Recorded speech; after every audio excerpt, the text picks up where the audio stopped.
On today's IRS tax refund update, we will take a look at the latest developments with those ongoing tax refund delays, including the newest set of letters being sent out by the IRS.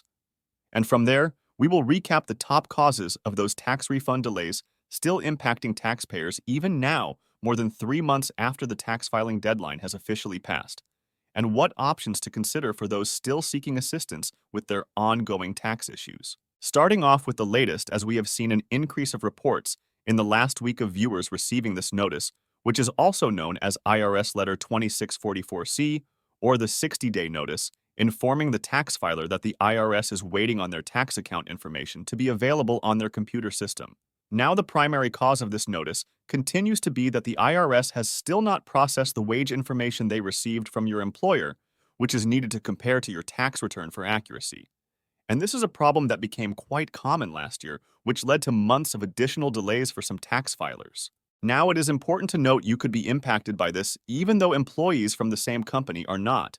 And it also brings up a possibility that your wages were entered under the wrong Social Security number, which is known to impact thousands of taxpayers each year due to the fact the employer has accidentally entered the wrong Social Security number on file, most commonly as a result of a data entry error. If you do receive this letter, do contact the IRS, as a number of tax filers impacted by this issue have been able to submit a copy of their tax forms, in particular a W-2 form, so that tax processing can in fact continue and your refund is ultimately released. For those who choose not to reach out and rather wait for the IRS to eventually process their employer's tax information, it should be noted that oftentimes the IRS does eventually process the applicable forms. However, there will also be cases that they will send you letter in the mail, including the 12C notice, as seen here, requesting that you submit the applicable tax documents so that processing can continue. And if you no longer have the form, you will need to reach out to the issuer of the form for a copy so that it can be submitted to the IRS. At this point, for those still experiencing delays, they are likely to encounter the 570 tax transcript code, as seen here, which is an indication of a stop has been placed on the refund until further action is taken, which can include an exam by an IRS tax examiner, or needed documentation to be submitted from the tax filer, or even the need to complete ID verification. It is important to note, while the IRS should send out a letter detailing the causes of delays, as we have seen in previous years, that does not always prove to be the case, which leads many tax filers in the dark on the root cause of their specific tax issue. And while a tax examination needed oftentimes means the tax filer must wait it out, many documentation requests and need to complete ID verification can in fact be done online and in a matter of minutes. Another commonly reported code is the 810 Refund Freeze code, which means your refund has been frozen pending further action.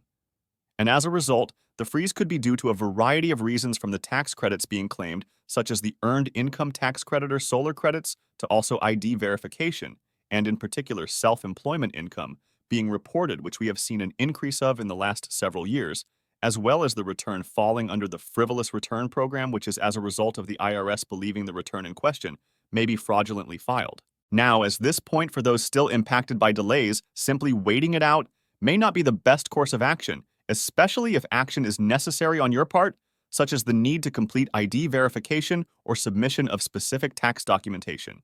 And with the IRS call center often not able to provide much assistance on a particular issues, there continues to be 2 avenues for assistance that have provided to be successful for many of our viewers, not only this year, but in previous years. The first option is to consider reaching out and opening up a case with the Taxpayer Advocate's Office. Now, the Taxpayer Advocate will assign a caseworker who will communicate with the IRS on your behalf to determine the extent of the issue and what action may be necessary to take so that tax processing can in fact continue. The first option is to consider reaching out and opening up a case with the Taxpayer Advocate's Office.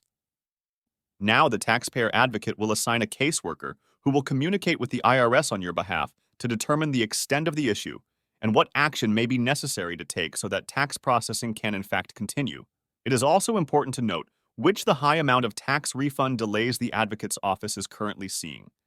Increased levels of cases requesting for assistance, which can impact their response time in assisting you. Let us know in the comment section below about your ongoing tax issue. In the meantime, we will keep monitoring the situation for further developments, so make sure to click on the thumbs up and subscribe button below for future updates on this channel, and thanks for watching.